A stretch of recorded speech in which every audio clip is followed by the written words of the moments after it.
Hello students, welcome to your own channel Learning Light, where learning science becomes so easy.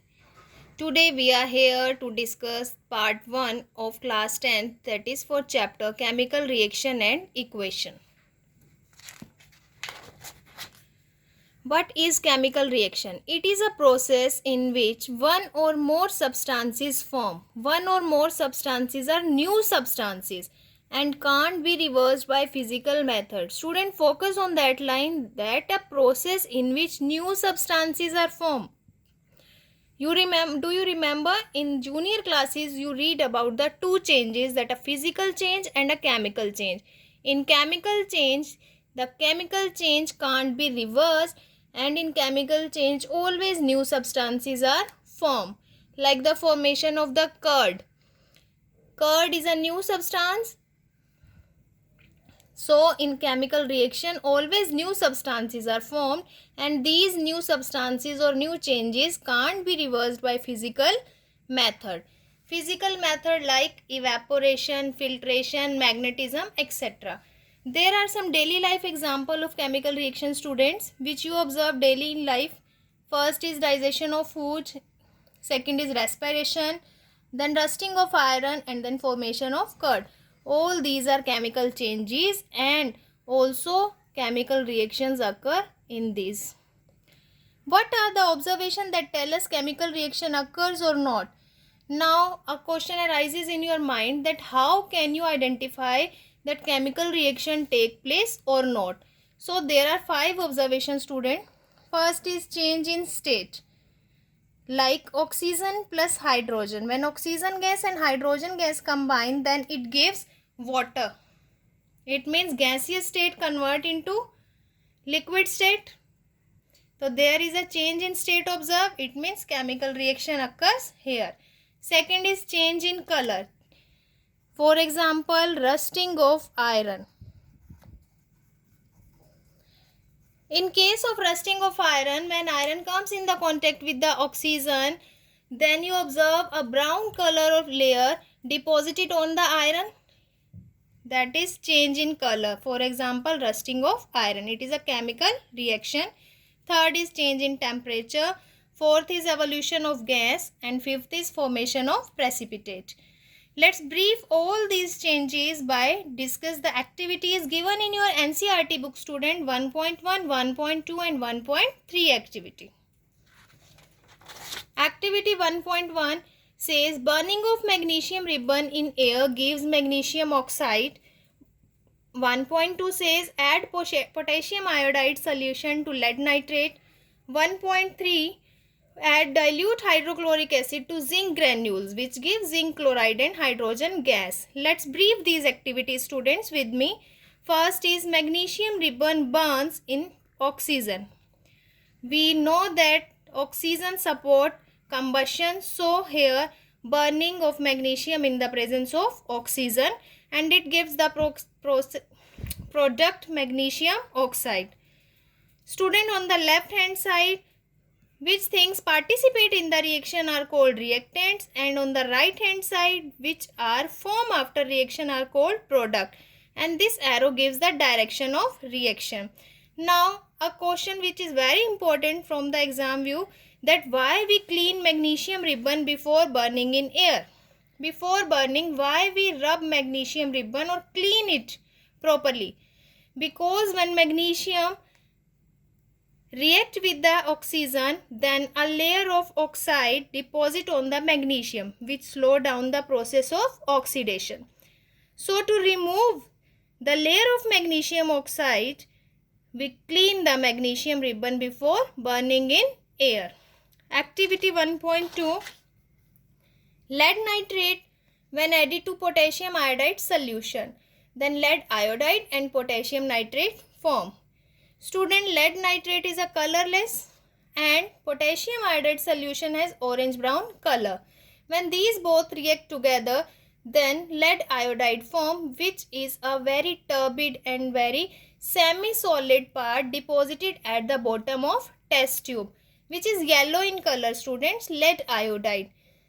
It is precipitate formation. The yellow part which deposited at the bottom of the test tube, turbid part, semi-solid part, student, is called precipitate. So precipitate formation also confirm that chemical reaction occurs.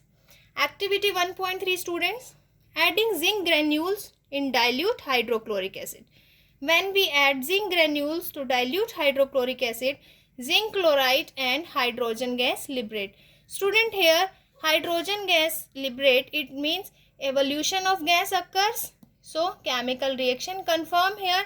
An important question occurs when we do this reaction in a conical flask. Flask become very hot. It means temperature change also observe here. Why the flask become very hot, student? Because it is an exothermic reaction. Exothermic means heat is released out. So the flask become very hot. Next, there is a single difference between reactant and product. Reactant who take part in the chemical reaction written on the left hand side. Products which are formed after reaction and written on the right hand side. Now move on to our next topic, chemical equation. Any chemical reaction is represented by a chemical equation. It involves uses of symbols and physical state. Any type of chemical reaction, student, which we written in the word, when we represent the chemical reaction by symbols and by physical state, then it is called chemical equation. Physical states like solid, for solid we write S, for liquid L, for gas Chi, and for aqueous we write Chi.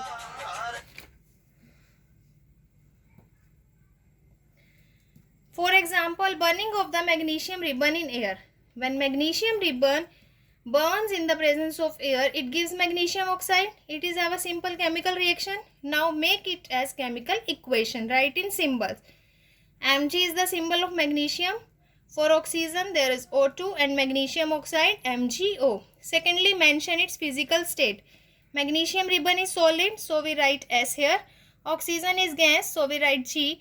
And magnesium oxide form is solid, so we write S. So this is the skeletal chemical equation.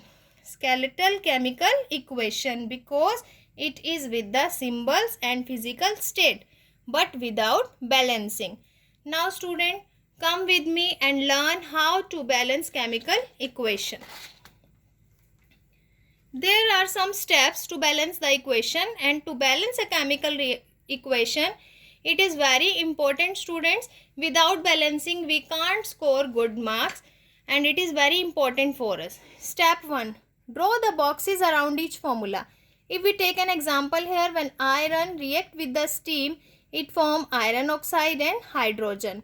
Then firstly you have to draw boxes around each formula. Second, count the number of atoms both sides. You have to count the number of atoms on the left hand side and on the right hand side. They must be equal, students, because law of conservation of mass said that the number of atoms of the reactant must be equal to the number of atoms of the products. There are 3 elements you can see: iron, hydrogen and oxygen. We mention here, in reactant there is 1 iron molecule, 2 hydrogen and 1 oxygen. In product there is 3 iron molecule, 4 oxygen and 2 hydrogen. Third step, equalize the number of atoms. We have to equalize both number of reactant and product. Here reactant is 1 but product is 3. So we have to multiply the reactant by 3.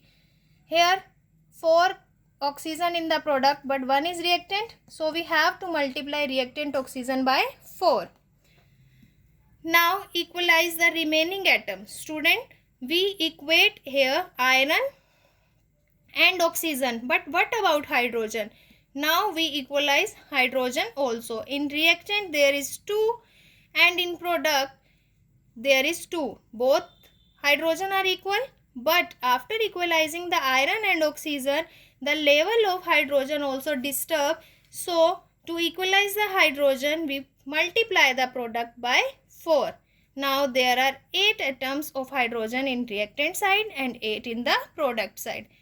Our balanced equation is ready. Finally, by hit and trial method, we go through a cross check. Mention the elements, mention the reactant atom and product atom. Iron has 3 on the reactant side, 3 atoms on the product side.